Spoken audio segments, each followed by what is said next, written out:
Hey everyone, welcome to Mr. Rainy Night. Before we dive in, drop a comment and let me know where in the world you're tuning in from. And if you're enjoying the story, don't forget to like and subscribe. All right, get comfy, relax, and let's begin. My name's Mike Denton. I've been a long-haul trucker for over 20 years. And I've driven through just about every mountain pass in the western United States. But nothing comes close to what happened one rainy night on Crawford Summit, a winding, narrow pass in the Colorado Rockies that truckers around here whisper about like it's cursed. It was early November. The rain had turned cold, the kind that soaks into your bones even with the heater on full blast. I was hauling timber out of Oregon, headed for Denver. The climb began around 2:30 in the morning, right after I passed a tiny town called Whitlock. The roads were slick, the fog was thick, and the CB radio had gone silent for the last hour. No signal, no music, just static. Crawford Summit is brutal. 18 miles of twisting incline with switchbacks tight enough to make a grown man sweat. I knew the road like the back of my hand, but that night, something felt off. I couldn't shake this weird feeling in my gut, like I was being watched. Then I heard it, a low, throaty engine rumble. Not mine. I know my rig's sound by heart. This was different. It echoed through the canyon like a beast growling in the dark. I checked my mirrors. Nothing. Just the reflection of my own taillights cutting through the rain. I turned off the radio. That's when it started to come in clearer. A diesel engine, older than mine, maybe even decades old. The pitch was deeper, hollow, and steady. Like it wasn't laboring uphill like I was. It was gaining. I told myself it was just echo, that the mountains were playing tricks, but that noise stayed with me at every turn, every downshift. I slowed at the tight bend, known as Dead Man's Elbow. Locals call it that for a reason. Several trucks had gone over that cliff in the last decade. And then it hit me. The engine sound wasn't behind me. It was above me. I looked up through the top of my windshield and saw the faint glow of headlights, not yellow, but blue-white, like old halogens washed in moonlight. They weren't on the road. They were hovering.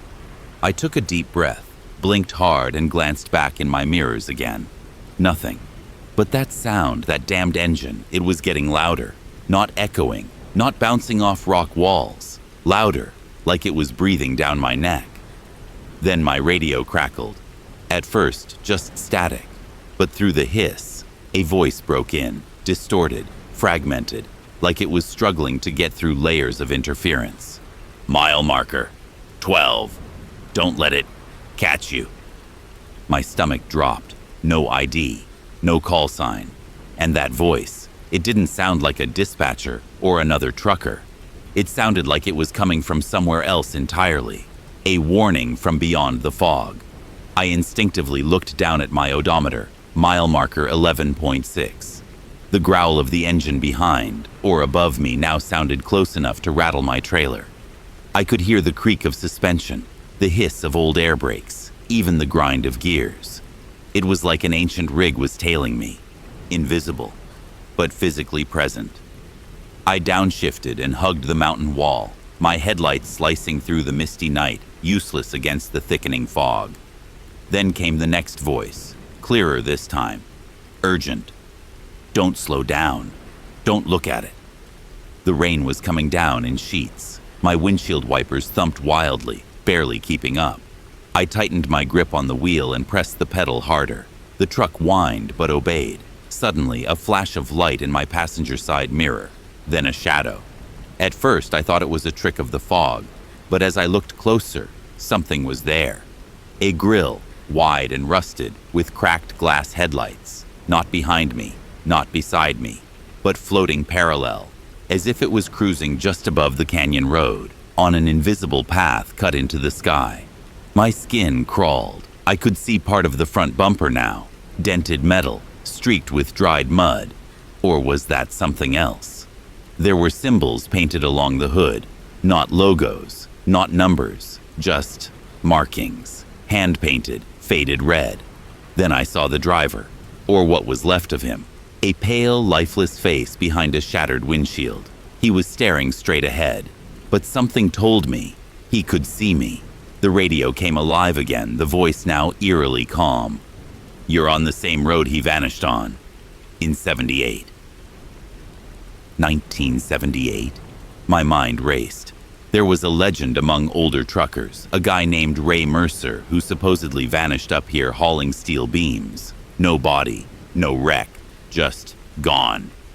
I remembered hearing about him in some dive bar years ago. Everyone said it was just folklore, a ghost story for rookies. But now I wasn't so sure, because Ray Mercer's truck was now floating 5 feet off the ground, keeping perfect pace with me. And I hadn't blinked in what felt like forever. The curve ahead was sharp, the kind where one wrong move sends you tumbling into a canyon so deep they don't even bother searching. I downshifted, teeth clenched, tires squealing on the slick asphalt. And then, it hit me. A bang against the side of my trailer. My rig lurched left, scraping the guardrail. The right mirror exploded into shards. My cab filled with the stench of burning oil and metal. I thought for a second I'd been sideswiped, but there was no vehicle, nothing on the road, just fog and darkness. The engine sound wasn't behind me anymore. It was inside my head. The radio blared to life so loud it made me jump. "He never made it out in 78. Don't become the next." I screamed, not out of fear, but pure instinct, slammed my foot to the floor. My rig roared. The gears shrieked in protest, tires spinning, trying to claw for traction. The fog thickened, deep red this time, like the color of old brake fluid. In the rear view, I could see it. The grill of that ghost truck emerging, its cracked headlights glaring like eyes. I could almost read the faded letters on the bumper, and then it was gone, just like that. As if something had snapped, the air cleared, the fog lifted, the engine roar vanished. Only the sound of my own breathing remained. I pulled into the first rest stop I saw, an old trucker's diner off the highway, where the lights buzzed and the coffee was terrible. I must have looked like hell, because the guy behind the counter gave me a weird look and said, "Rough ride?" I nodded, hands trembling as I lit a cigarette. Another voice chimed in, an older driver in the corner staring out the window. "Let me guess. Crawford Summit. That road's got a memory. It don't like to let go." I didn't answer. What was I supposed to say? That I'd been hunted by a truck from 1978?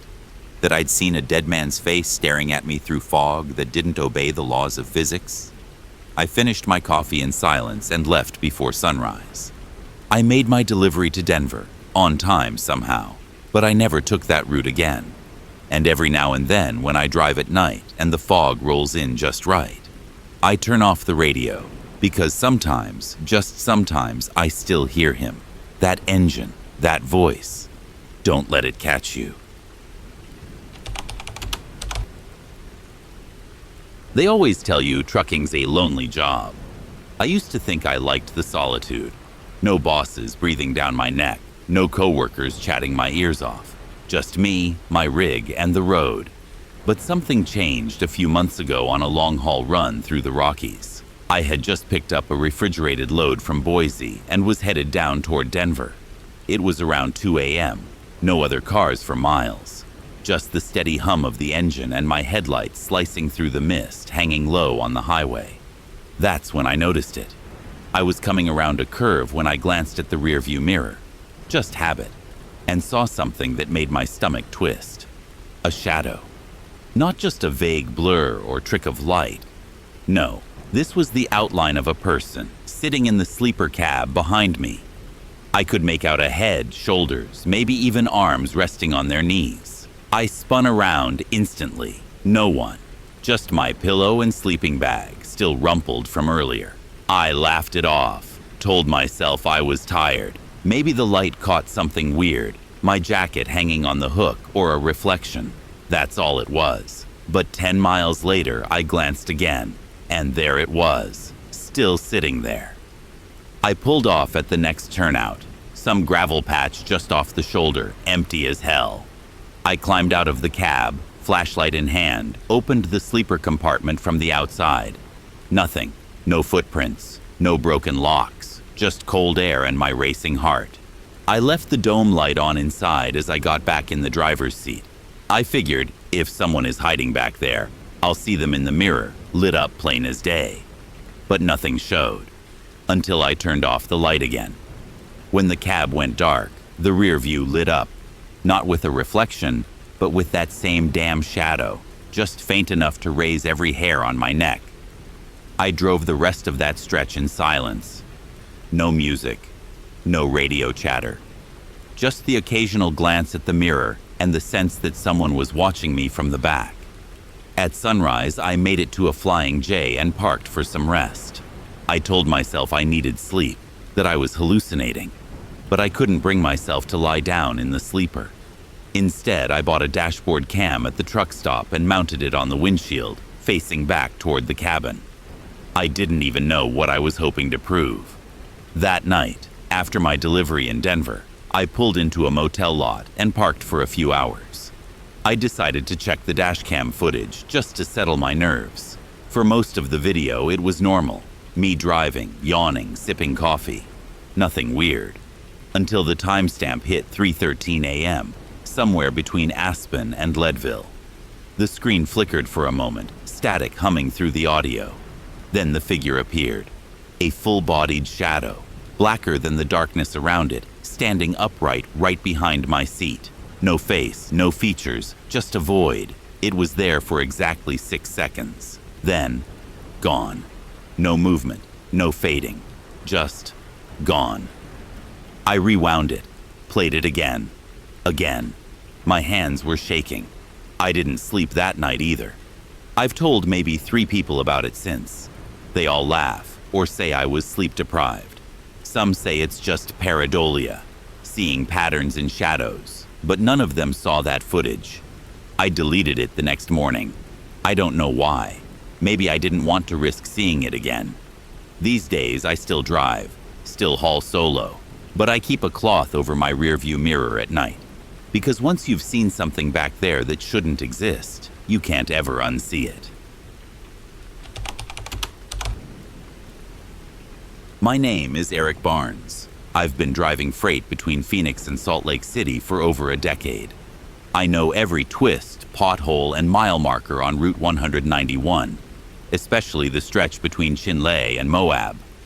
That road has its stories. I never used to believe them, not until that night. It was raining harder than usual, relentless, hammering down like the sky had opened up just for me. I'd left a warehouse in Flagstaff around 9:00 p.m. with a full load of refrigeration parts. The cab of my old Freightliner was warm, the hum of the engine familiar. The kind of night where you just focus on the road, let your thoughts drift. I was thinking about my family, my wife, Amy, always complaining I spend more time on the road than at home. She's not wrong. My boys are 17 and 19 now.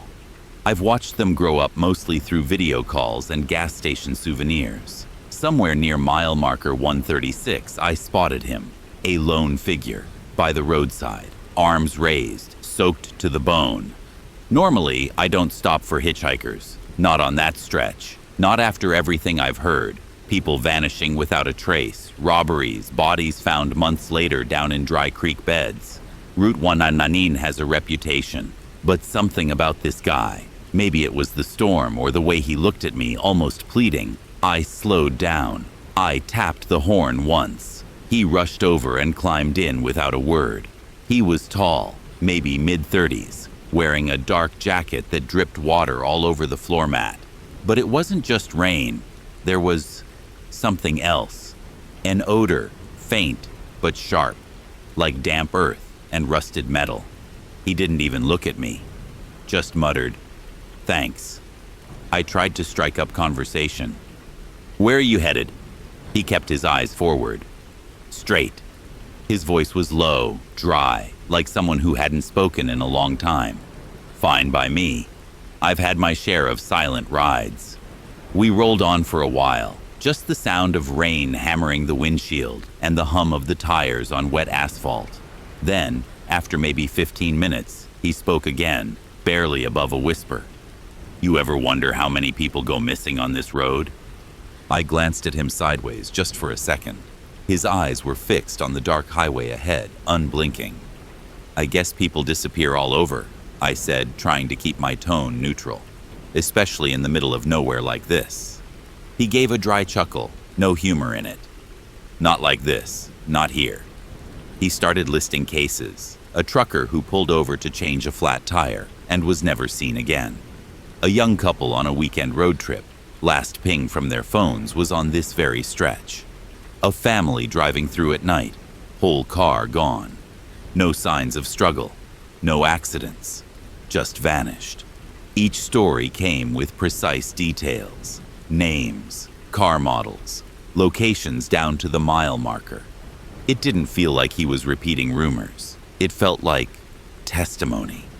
The rain kept pouring. The road stretched on, black and endless. My knuckles tightened on the wheel. "Route 191, he whispered. "Eats people." I didn't respond, just kept driving, but my pulse was speeding up. Something about his voice, like he wasn't just remembering these things, like he had watched them happen. He turned slightly toward me then, and in the dashboard light, I finally saw his face clearly. His skin, pale, almost translucent. Beads of moisture clung to him, but he didn't seem cold, just still, too still. "There are places along this road," he said slowly, "where time forgets, where people fall through." He told me about a car found abandoned last spring, doors locked, keys in the ignition, interior dry as a bone, like it hadn't seen rain in weeks, despite the storm the night it vanished.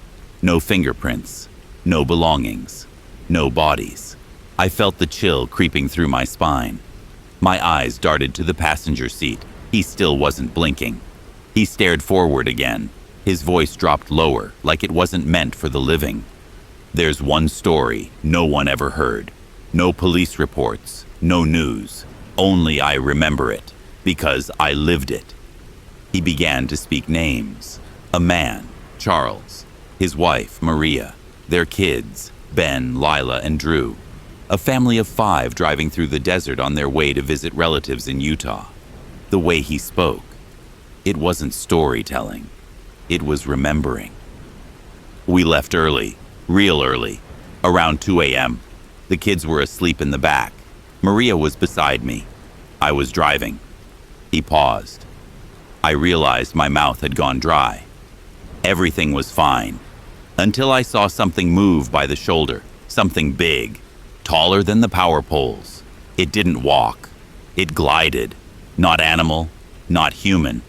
And then the lights cut out. The engine died. The world went quiet.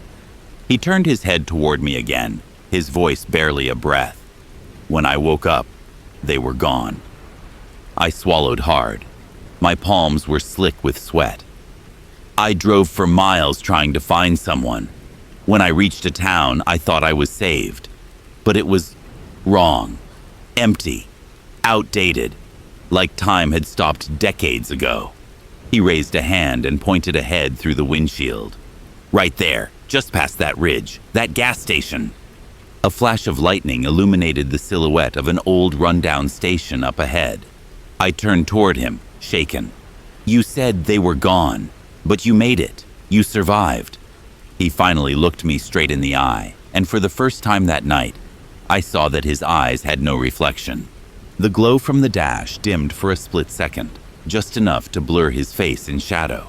And then, like a whisper drifting through the cab, he said, "They never found my family, just me." Lightning flickered again, illuminating the derelict gas station up ahead. A rusted sign creaked in the wind.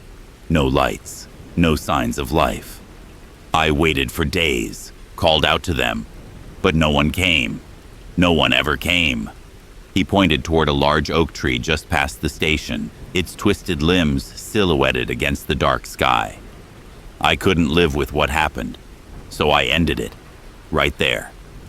My heart dropped, hung myself from that tree. I didn't want to keep driving. but I guess some part of me never stopped. I turned to look. His seat was empty, just like that. Gone. I slammed the brakes and pulled onto the shoulder. For a moment, I couldn't breathe. The silence inside the cab was deafening. The rain outside had slowed to a mist, the kind that clings to your skin like cold breath. I turned on the dome light. The passenger seat was soaked, as if someone had just been there, dripping wet. My hands trembled as I grabbed my phone and searched. Route 199 Family Disappearance, Arizona. There it was. A local article from 6 years ago. Charles Monroe, 42, found dead near old gas station off Route 191. Vehicle found nearby. Wife and 3 children still missing. The photo attached showed a red Dodge Caravan, doors locked, no visible damage. I looked up. The tree he'd pointed at. I could see it now. A frayed rope still hung from one of the lower branches. I sat there for a long time, engine idling, wipers brushing away the mist. Eventually, I drove on. I didn't stop again until sunrise. That was 2 years ago. I've driven hundreds of routes since then, seen all kinds of weather, all kinds of people. But sometimes, when it's late and the rain hits just right, I check my rearview mirror.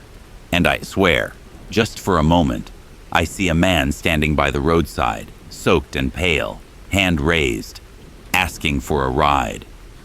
And every time, I keep driving. I've seen strange things on the road, but nothing ever made me pull over. Until that night.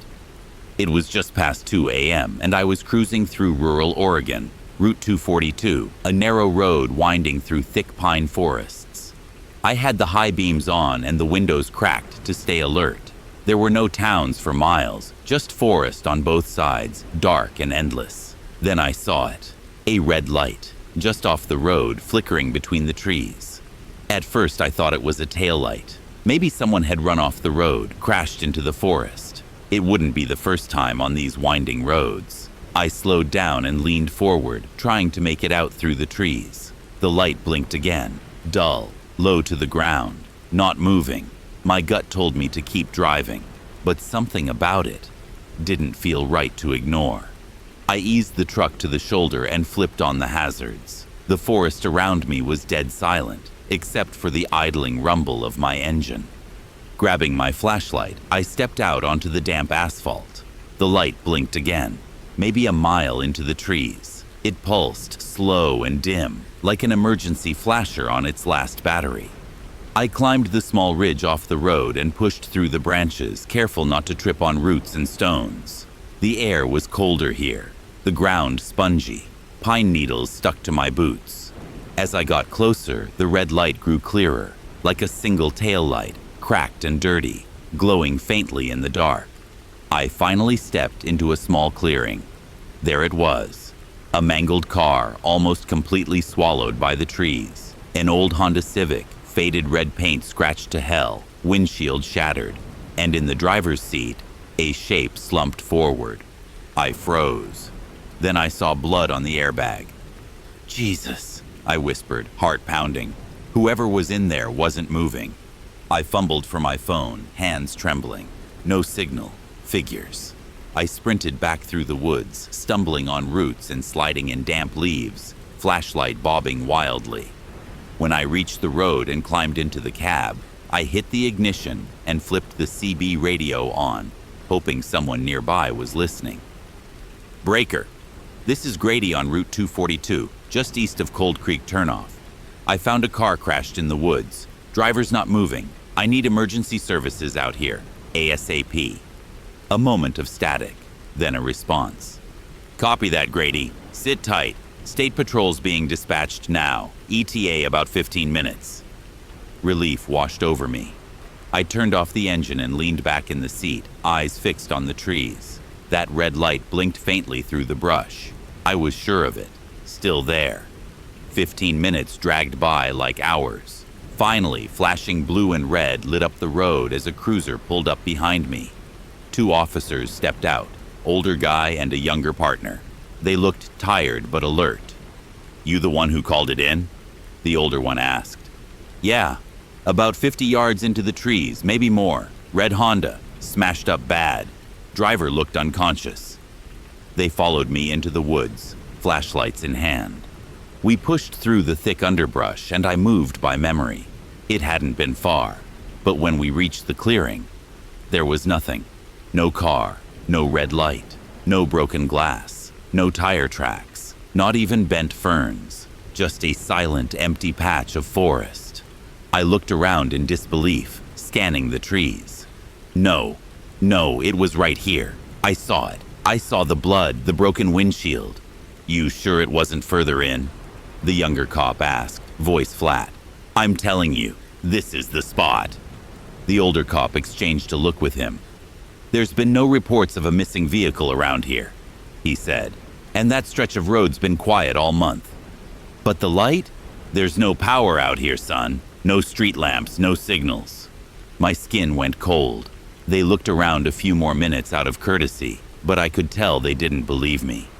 We headed back to the road in silence. Before they left, the older cop turned to me and said, "You look like you've been driving too long. Might be time to grab a nap before you start seeing ghosts out here." I didn't laugh, because I wasn't tired. I was terrified. I didn't sleep that night. After the cops left, I sat in the truck for a long while, staring into those trees. The red light was gone, but I knew I hadn't imagined it. I'd seen the wreck. I'd seen the shape in the driver's seat. I'd seen the blood. I drove on as soon as the sun began to rise, the forest slowly thinning as I made my way down the mountain highway. By noon, I was at a rest stop with Wi-Fi, still shaken. I started searching. Crash site, Route 242, Oregon. Red Honda Civic, Cold Creek. Unsolved highway deaths, Oregon forest. At first, nothing. Then I stumbled on a local blog from 2003. It was old, barely formatted, but one entry caught my eye. Local teen dies in single car accident, Cold Creek Road, May 18, 1998. I clicked. A 19-year-old girl named Angela Marlowe lost control of her red Honda Civic late one night after prom. Her car veered off the road and was found 2 days later, deep in the forest near Route 242. The wreck had gone unnoticed due to the dense tree line.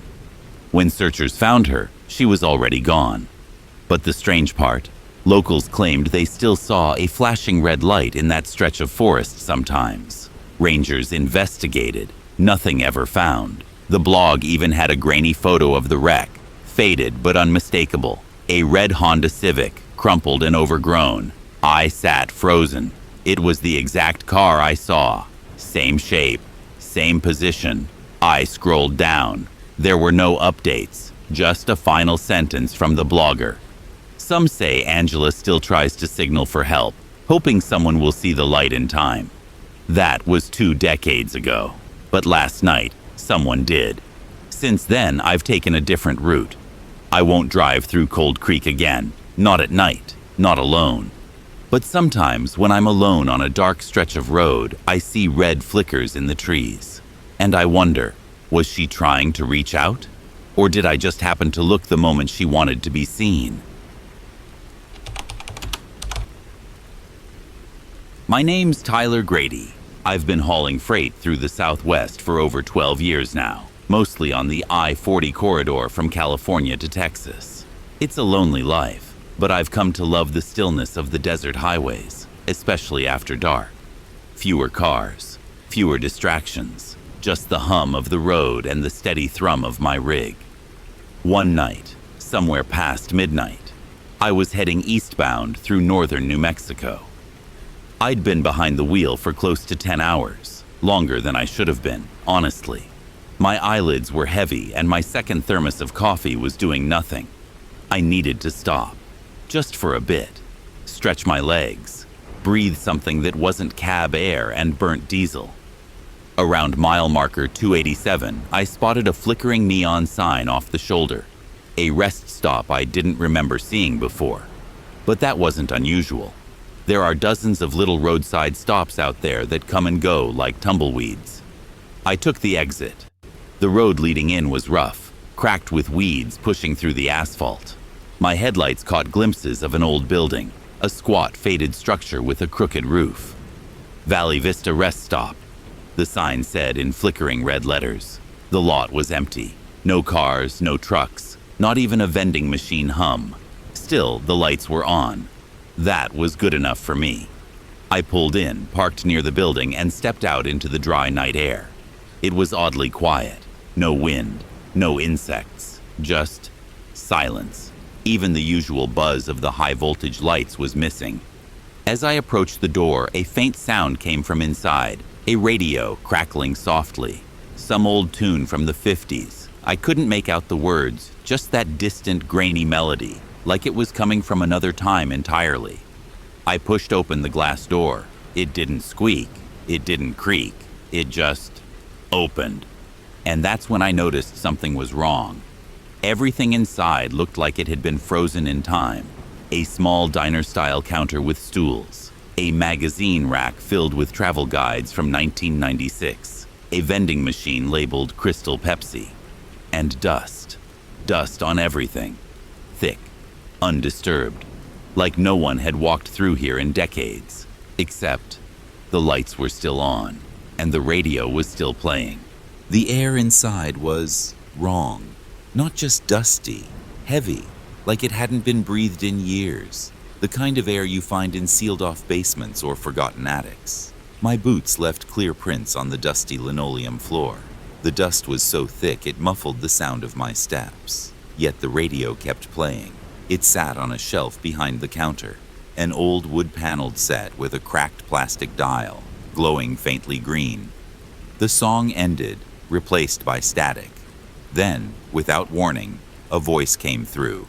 A broadcast, but the signal was broken, like a station barely hanging on. Valley Vista Rest, open 24 hours. Traveling families welcome. Remember to stop in and...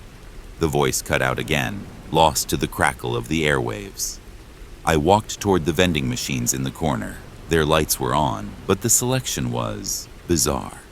Brands I hadn't seen in years. Zima, Surge, Mellow Yellow in glass bottles. Some of the packaging had faded or peeled.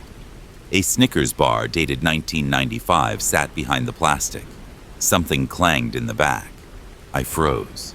It sounded like a door swinging shut. A metal-on-metal echo. "Hello?" I called out. "Anyone here?" No answer. I stepped past the restroom doors and peeked down a narrow hallway that led toward the maintenance room. A flickering fluorescent bulb hung from the ceiling, barely alive. That's when I noticed the smell, faint but distinct. Charred wood, burnt plastic. A scent I knew well from a highway wreck I'd seen years ago. Smoke. But there was no fire. The hallway ended at a service door, half open. Inside was a tiny break room, or what was left of one. A melted coffee pot. Chairs scorched and warped. Black marks up the walls. Burn patterns. My heart skipped. I backed away. Back in the main room, I noticed something I'd missed before. A fire extinguisher lying on the floor covered in soot. The ceiling above the front desk, also charred. Water damage. The kind of destruction you'd see after a fire had already been put out, years ago. And yet the lights were still on.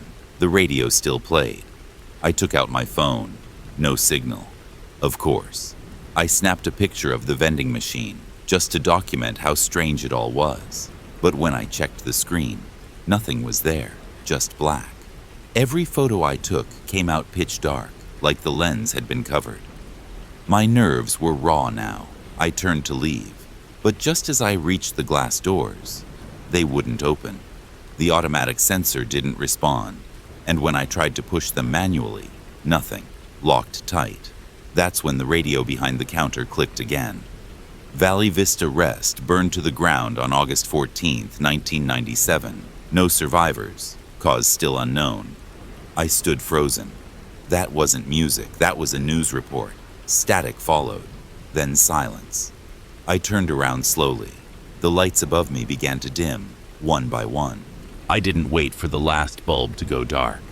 I backed away from the doors, heart pounding, hands fumbling for anything that would get me out. There was an emergency exit near the bathrooms. I sprinted toward it, boots sliding across the dusty tile. It was stuck, rusted at the hinges. I slammed into it with my shoulder once, twice. On the third hit, the door burst open and I stumbled into the cold night air, landing hard on the cracked pavement. The silence outside was even worse than inside. No insects, no wind, just dead air. I scrambled back to my truck, hands shaking as I yanked the door open and climbed inside. I didn't care about the rest break anymore. I just wanted to get the hell out of there. As I pulled out of the lot, I looked into the side mirror. The building was still there, dimly lit, flickering neon buzzing faintly. But just for a second, I saw figures standing behind the dusty glass windows, watching. I didn't stop driving until I reached a gas station near Santa Rosa, nearly 50 miles east. The place was brightly lit, buzzing with life. The fluorescent lights had never looked more welcoming. I got out, found a phone signal, and started Googling like mad. Valley Vista Rest Stop, Northern New Mexico Rest Stop Fire. Finally, I found it. August 14th, 1997. An isolated rest stop called Valley Vista caught fire during the night. Cause undetermined. 3 employees inside. 1 cook, 1 cashier, 1 maintenance tech. All killed. The site was condemned, never rebuilt. There were photos, a charred foundation, ashes, burned up vending machines melted into slag. Nothing like the building I'd just walked out of. I sat there, staring at my phone for what felt like hours. Eventually, I checked the time. Just past 3 o'clock a.m. I went back out to the lot, tried to calm myself down, convincing myself it had been a hallucination, sleep deprivation, stress. Maybe I dozed off behind the wheel and dreamed it all. But when I opened the passenger door to get something from the glove box, my boots had tracked in black soot. I hadn't noticed it before, but it was there, smeared across the floor mat. The same soot from that break room, that hallway, that scorched fire extinguisher. And in my cup holder, beside my half-empty thermos, sat a crystal Pepsi bottle, slightly cracked. It wasn't there before. That was last winter.